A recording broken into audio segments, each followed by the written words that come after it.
आप सभी को मेरा प्रणाम, आपका स्वागत है। मित्रों, यदि मैं आप लोगों से प्रश्न करूं कि बताइए यदि हमें किसी देश पर कब्जा करना हो तो हमें क्या करना होगा, हमारी स्ट्रैटेजी क्या होगी, आपके दिमाग में अब सबसे पहले क्या आ रहा है? आर्मी, नेवी, एयरफोर्स, है ना, मिसाइल्स, एयरक्राफ्ट्स, इसमें तो इन सब की जरूरत पड़ेगी और ये सब हम कहाँ से लाएंगे? अरे नहीं भाई, बहुत लपद्दर है इसमें। कोई ऐसी स्ट्रैटेजी बताइए जिसमें खतरा बिल्कुल ना के बराबर हो। चलिए मैं ही बताता हूँ। सबसे पहले हमें सेक्युलरिज्म के नाम पर एक जाल तैयार करना होगा। इसकी मदद से हम उस देश के अंदर आसानी से हस्तक्षेप कर पाएंगे। उसके बाद धर्म परिवर्तन के नाम से उस देश के अंदर गद्दार पैदा करने होंगे। फिर थोड़ा बहुत रुपए पैसे का इंतजाम करके वहाँ की मीडिया, कुछ हल्के लोग जो आसानी से हमारे जाल में फंस जाए, कुछ पैसे रुपए ले दे के हमारे लिए काम करने के लिए तैयार हो जाए, ऐसे लोगों को इकट्ठा करना पड़ेगा। वहाँ के सिस्टम, जुडिशरी आदि में कुछ अपने एजेंट बिठाने पड़ेंगे जो आवश्यकता पड़ने पर हमारी अंदर से मदद करेंगे।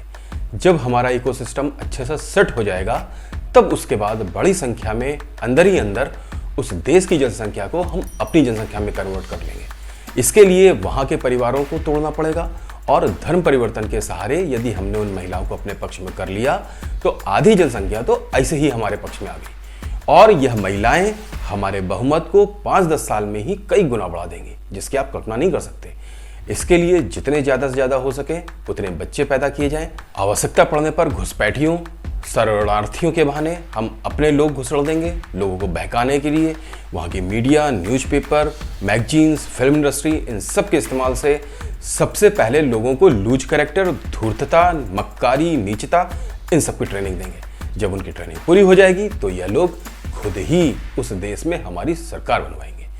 उस देश में हम बगैर किसी गोली बारूद के उस देश के लोगों की मदद से ही राज कर सकते हैं, कब्जा कर सकते हैं। मित्र, आप ये मत कहिएगा कि हमें बुड़का समझ रखा है क्या, कि हम ये सब जानते हैं। अरे नहीं मित्रों, इस सेक्युलरिज्म की यही खूबी है। आप स्वयं देख सकते हैं, हमारी सरकारें, हमारी जुडिशरी आज भी इन बातों को मानती नहीं है। अरे कंसीडर भी नहीं करती।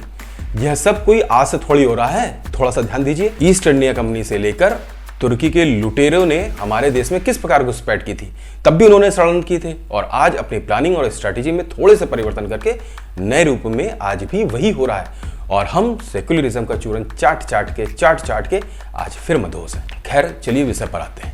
क्या आपको कोई पार्टी याद है जिसने पिछले 75 सालों में भ्रष्टाचारियों के विरुद्ध केवल बातें करने के अलावा कोई विशेष कार्यवाहियां की हों? क्या कोई ऐसी पार्टी है जो इस कार्य के लिए जानी जाती हो?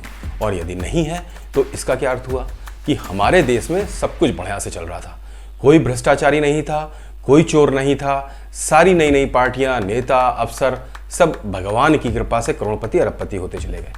अब हम ज़्यादा अंदर नहीं जाएंगे, बहुत लंबा कच्चा चिट्ठा है इन सब का और ऐसा भी नहीं है कि आप लोग नहीं जानते। बस इतना है कि ध्यान नहीं दिया होगा क्योंकि कुछ दलाल पत्रकारों द्वारा लगातार लोगों को भ्रमित करने का षड्यंत्र किया जाता है और आज भी कर रहे हैं। आज जो पत्रकार न्यूज क्लिक के पक्ष में रिपोर्टिंग कर रहे हैं उनकी वास्तविकता के लिए आपको बता दूं कि मैंने स्वयं ईडी की कार्रवाई को, उनकी कार्यप्रणाली को विस्तार से देखा है। एक केस के सिलसिले में मेरे स्वयं के मित्र का नाम ईडी की इंक्वायरी में आ गया था। अब मैं यहां पर किसी का नाम नहीं ले सकता, लेकिन वह किसी प्रोजेक्ट का हिस्सा थे जिसकी वजह से केवल शक के आधार पर उनका नाम इंक्वायरी में आ गया था और मैं व्यक्तिगत रूप से इस केस में अपने मित्र के साथ ईडी के ऑफिस से लेकर हाईकोर्ट तक लगातार साथ में था। खैर, महत्वपूर्ण बात जो बतानी है वह यह है कि ईडी किसी भी व्यक्ति को अपने ऑफिस बुलाने से पहले सारी इंक्वायरी कर चुकी होती है। उसके पास सारी डिटेल्स, सारे प्रमाण सब पहले से मौजूद होता है।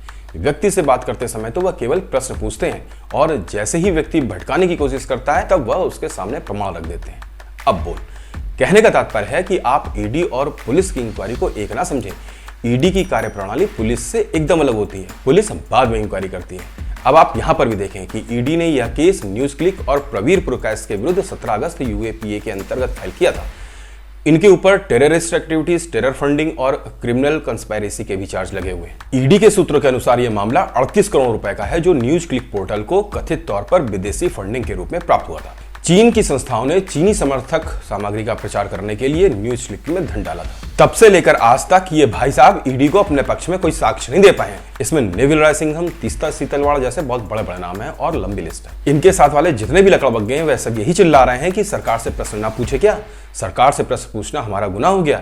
अब ये यहाँ पर भी अपनी धूर्तता से बाज नहीं आ रहे हैं। अरे कोई बता दे, ये गवर्नमेंट से प्रश्न पूछते ही कर रहे हैं। आप पेंगोंग लेक क्लैश से लेकर कोरोना से लेकर अभी तक देख लीजिए, ये विदेशी फंडिंग के दम पर केवल चीन और पाकिस्तान की लॉबिंग करते हैं, उनके एजेंडे को आगे बढ़ाते हैं। ईडी को इनकी मेल आईडी से प्रूफ मिले हैं कि इनके पास इंस्ट्रक्शन थे कि कश्मीर को भारत के नक्शे से अलग करके दिखाया जाए और अरुणाचल प्रदेश को हमेशा डिस्प्यूटेड एरिया बताया जाए। तो कुल मिलाकर जो धर्म कर्म का काम ये कर रहे थे, तो भैया अब उसका पुरस्कार वितरण किया जाएगा, यह स्पष्ट दिख रहा है। अब आप लोग कृपया वीडियो को लाइक कर लीजिए, शेयर कीजिए और कमेंट भी कीजिए और चैनल को सब्सक्राइब अवश्य कर लीजिएगा। आज के लिए बस इतना ही। जय हिंद, वंदे मातरम।